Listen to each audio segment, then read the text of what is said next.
home here. Yes, indeed. Yeah. Yeah. It's nice to have our Jamie here too. Yes, yes. Thank you. Yeah. Yes. Thank you for the public on the net acknowledgement. Okay.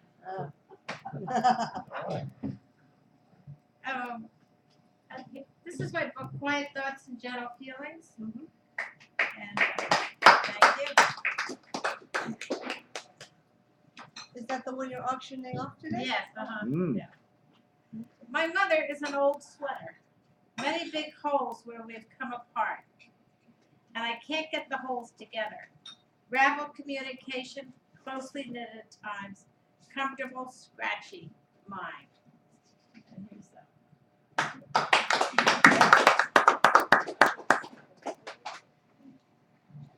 poetry, my best friend. I can pull you up around my ears and shield out the world. You cozy my life, giving me a fireplace when I need it. Poetry, my center.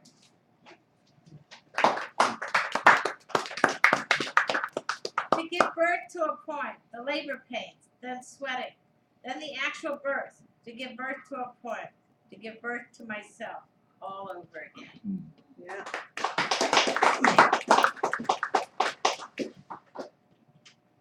On relationships. It's astonishing how someone I hardly know can speak to me sometimes as though we were twins, and then a relative can only step on my toes. It's amazing how in life people sit by us on train rides for a while, then get off at their own station. It's nice when someone plays ping pong with me. I love the click of the ball on the paddle. Yeah.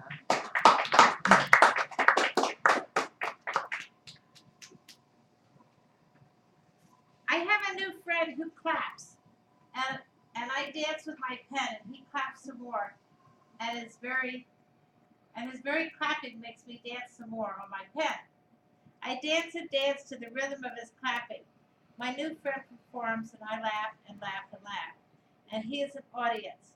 When he is the audience, he shouts for encores, and I play more, and compose right on the stage, and he performs, and I clap and clap, wanting more.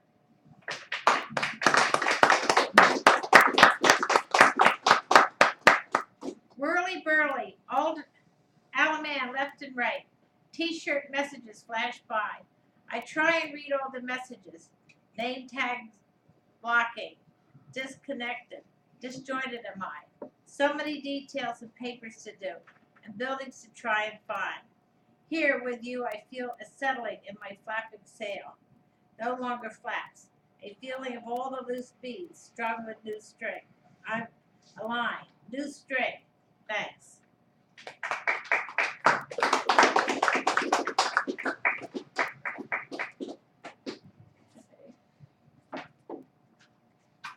And here's some poems that I put together. I used to hide way across the meadow behind the trees into a cave-like area. No one could see me. Now I live in the city. Where to hide? My laundry bag is too small. Can't fit under the bed. Where do you hide in the city?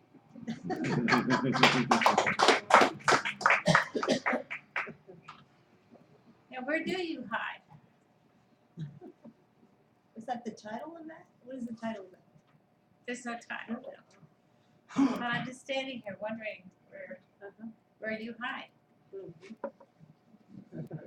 When I was little and lived in a very cold farmhouse, my parents were always tense about spending money. We had to keep the thermostat low and had to use soap until down to hardly nothing.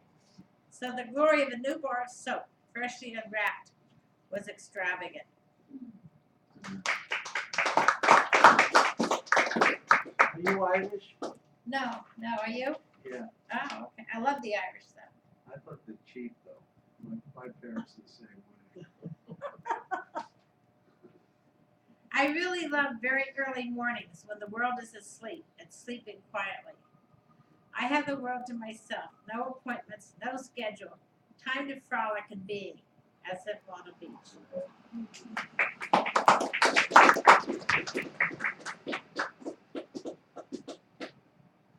I know I can't replace a mother or a stepmother or grandmother, but I'm in place loving you and caring and proud of you for the exquisite man you are and always have been.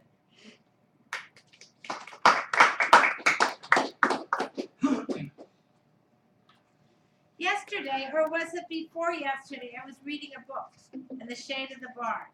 The writing glowed. It felt sweet emotion.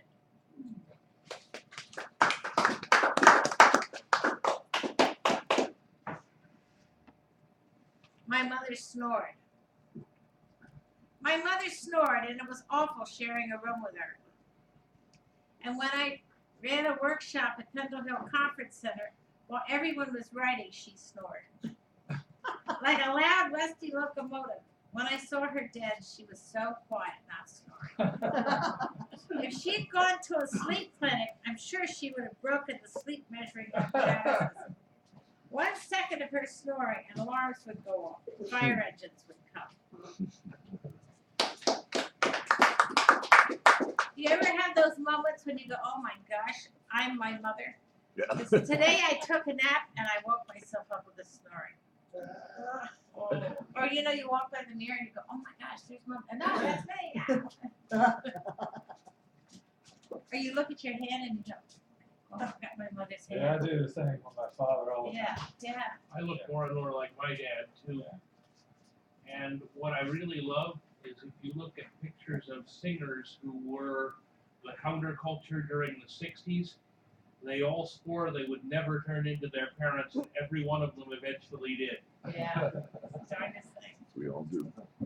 Me today. I'm empty like a boarded pumpkin, empty and hollow and silent.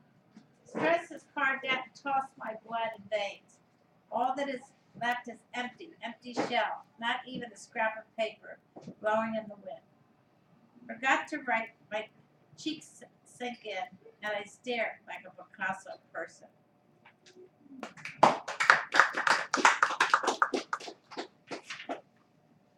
Poems like gold nuggets from gold panning. The dirt disappears away and the nuggets remain, so tiny but golden.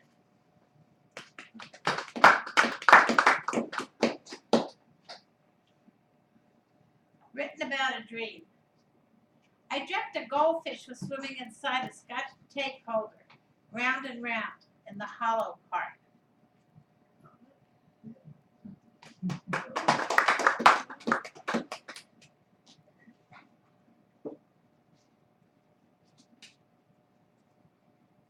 I'm trying to learn how to feel it is a beautiful world, even when in horrible pain or deluged by losses. It is a beautiful world when I count my blessings and look around for beauty. When pain tends to retreat into my shell, way down into the dark part, but trying to learn to feel it is a beautiful world, even when in horrible pain or deluged by losses.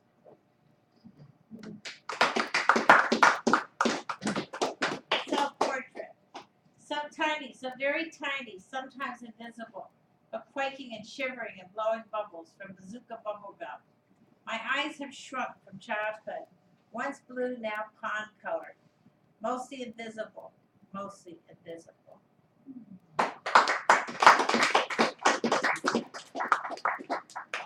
This I wrote to a woman up at St. Mary's Hospital. She's the one when you come in, she's the parking person there, and she's so loving, and she just sends out this wonderful, wonderful scent of love. So I wrote a poem to her.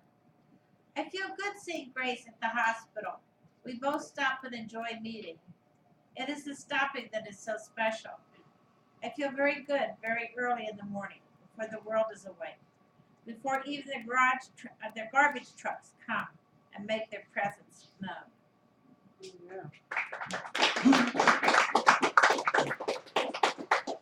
Sometimes I nibble as if food was invisible. Sometimes I breathing, I eat as if I'm not eating. Do you know what I mean?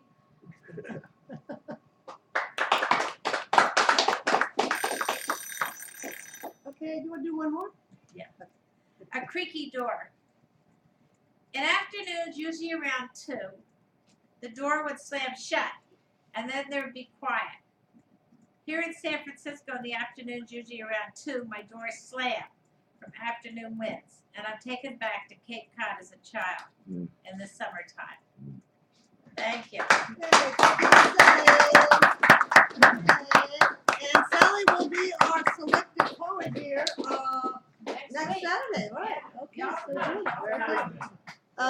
Okay, and our next poet will be Ray. Okay, Ray, thank you. I heard the conversation. We had